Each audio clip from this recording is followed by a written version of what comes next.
911, what is the address of the emergency? 15 South Oakdale at the middle school. I need help right now. Our emergency response button has been activated. 911. There is a shooter next door to my classroom. My friends are hurt. We need help now. The 911 response center has been called. Law enforcement officials are now on their way.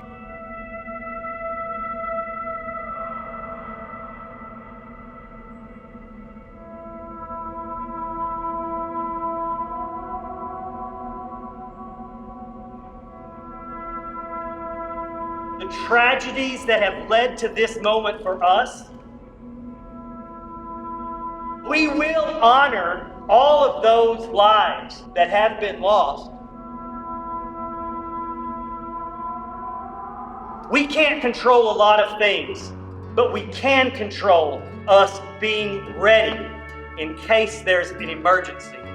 We decided it was worth investing the time and the effort to give us some control in a situation if, God forbid, it ever happened. The first part of this whole thing was gaining the support of all the different entities: fire, law enforcement, mercy flights, hospitals. We're very grateful for them being willing to not only just show up and do the exercise, but put in the work ahead of time. This was truly a team of teams effort. There was a lot of people involved in this. Once we got a specific level of support, we laid out a 180-day timeline. What was it gonna take to kind of build up and plan to a level where we had enough attention to detail, where we had enough role players, where we had enough community involvement to make this a constructive training event for everybody involved. And so as a team, we were able to kind of figure out what we needed, and then as the word spread, it was honestly more of a challenge to figure out what to do with all the people that were volunteering to participate. I know a lot of you are here volunteering your time. Can we give a round of applause to those who have volunteered? Thank you. We had about 450 people participate overall. There was about 270 role players, and then the first responders, about 50 observers, and then a whole group of observer controllers that helped keep the exercise under control and then capture lessons learned throughout. We wanted something that would provide some tactical opportunities for all the different participants, as well as test things operationally at a higher level, at a bigger picture. A lot of times in the drills, it's very quick. We do the incident, that's it. We never get to the what's next.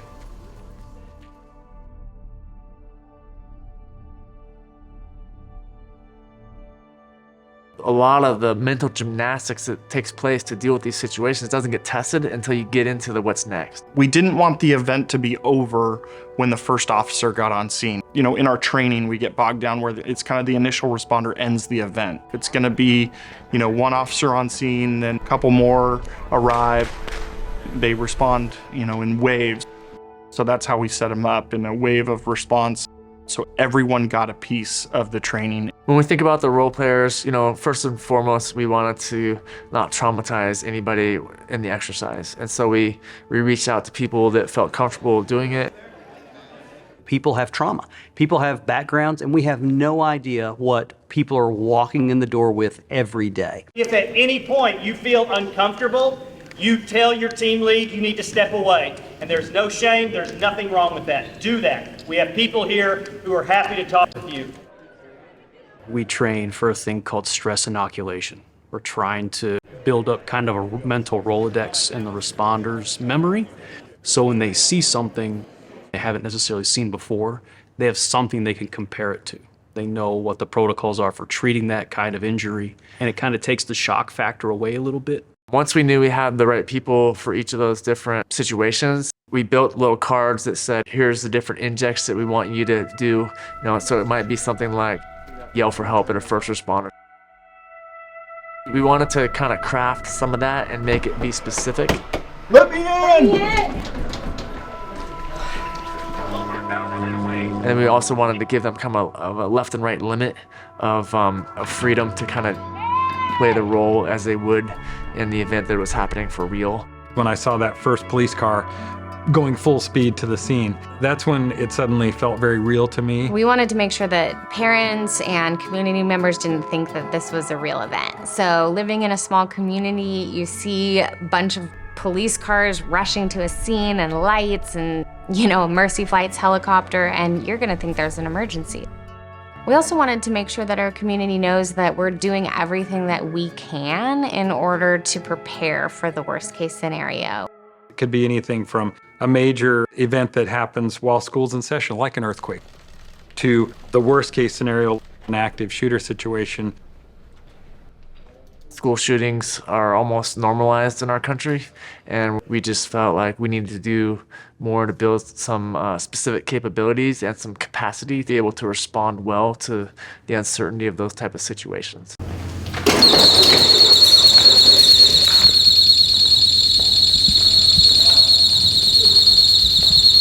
Hey guys, alarm, let's go. So as soon as we heard the alarm, I brought them all in.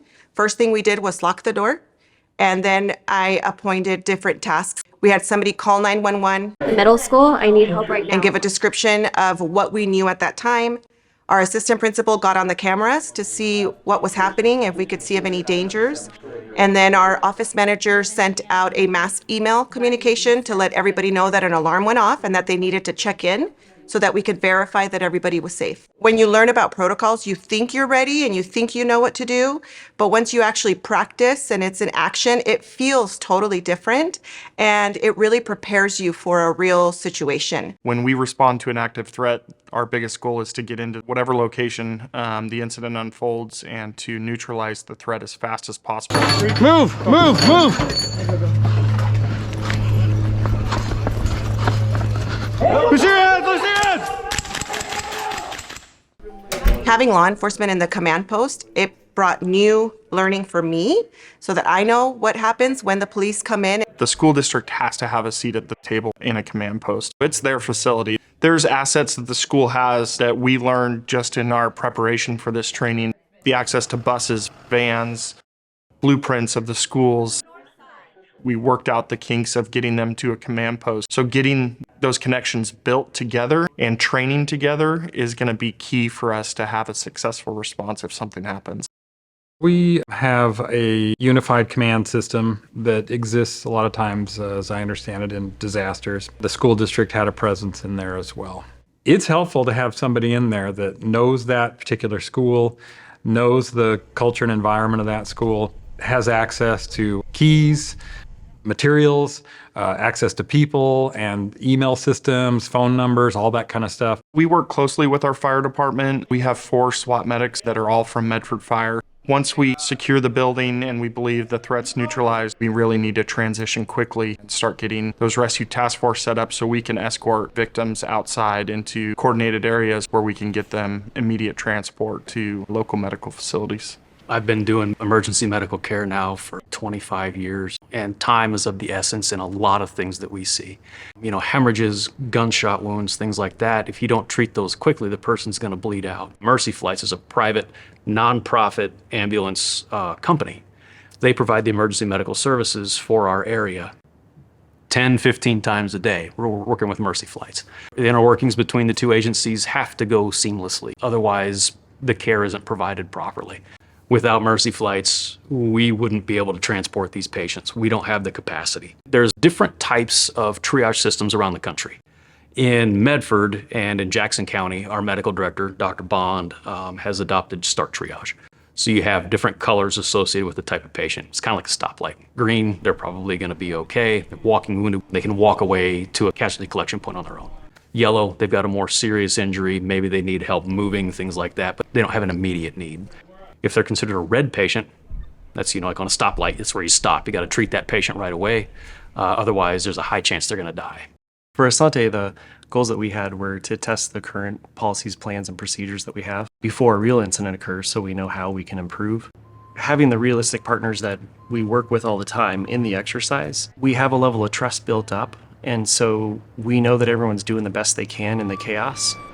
I think when the school is well prepared, especially around family reunification, that is very valuable for us at the hospital. to be able to have that liaison come well prepared with information and the tools needed to be able to identify those that are patients from the incident. That's very valuable to know who can give consent for the patient, and that definitely affects the patient outcome in a positive way. The reason reunification is so important is we want to safely reunite students with their approved emergency contacts. That can't happen if you just take people out of the parking lot and say, go home. Students that are coming from an incident area can receive help that they need from trauma counselors and victim advocates. We regain accountability. In the meantime, we keep parents informed. Our goal is to develop a level of trust with them, that they know that there's a process and that controlled release includes them. Law enforcement secures the site. They assist in bringing students into the building. They just play such a huge part. They're such a help to us. We have information that they need. They have information that we need. So it's a communication line that has to be open. It takes a lot of resources and personnel to do it right. We want to make sure that it's done as effectively and as efficiently as possible. Is that your mom? And that the right students are going home with the right parent or caregiver. Part of the scenario that we were enacting was if a parent finds out that their child's not where they are coming to get them, helping them to just be as calm as possible so we can get them more information. From a mental health perspective, this is the worst possible scenario.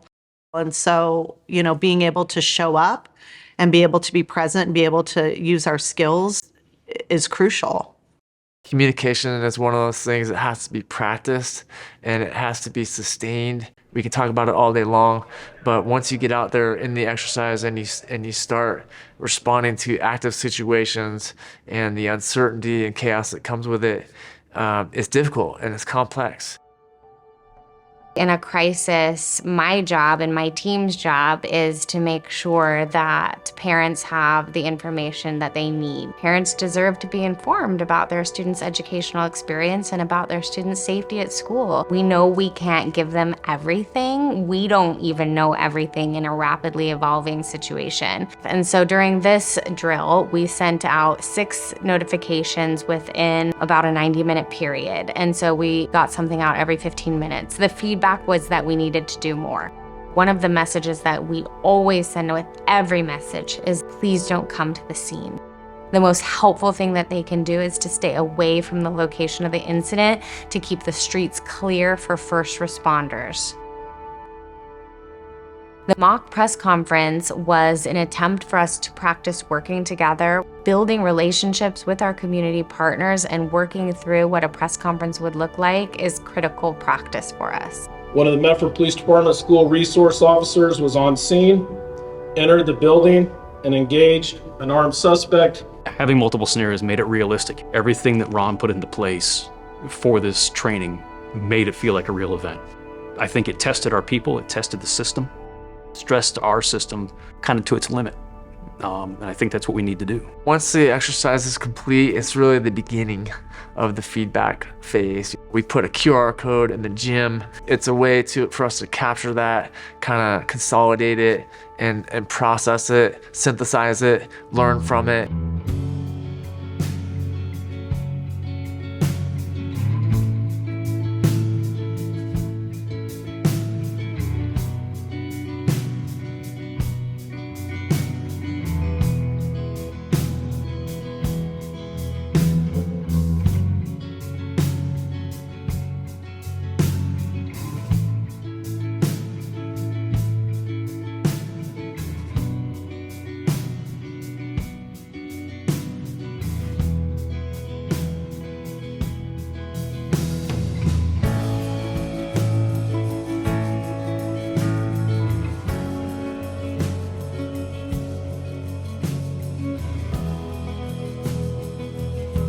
There's literally hundreds of best practices that came out of this. You get out of it what you put into it. So in terms of the planning phase, getting the right people involved up front, using that sponsorship of your community leaders to provide the right resources. I would highly encourage folks to take, even if you just take pieces of it, do tabletops and practice some mock-ups of things as you move towards something large like this. Our kids deserve it.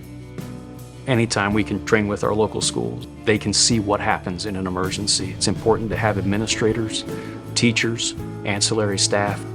A lot of the incidents that have happened over the years, that first amount of time is critical.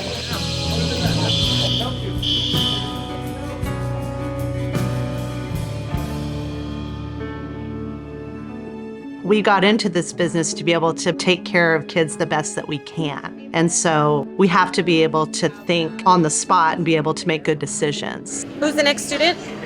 You always hope that it's not going to happen to you, or it's not going to happen in your town or in your school, but if it does, we're ready. The odds of us having less casualties and a better outcome are greater because we've put so much time and effort and practice into what we do. I hope that that information gets spread by everybody who was here, that their children are as safe as they can be in our district.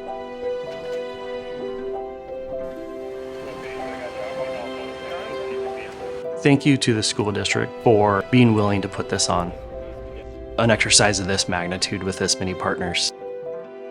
We're talking about the education of our next generation, and we don't want them to go to school in fear. We want to be able to keep a safe and secure environment so that teaching and learning can occur well, and so that they can have quality student experiences to draw from the rest of their life.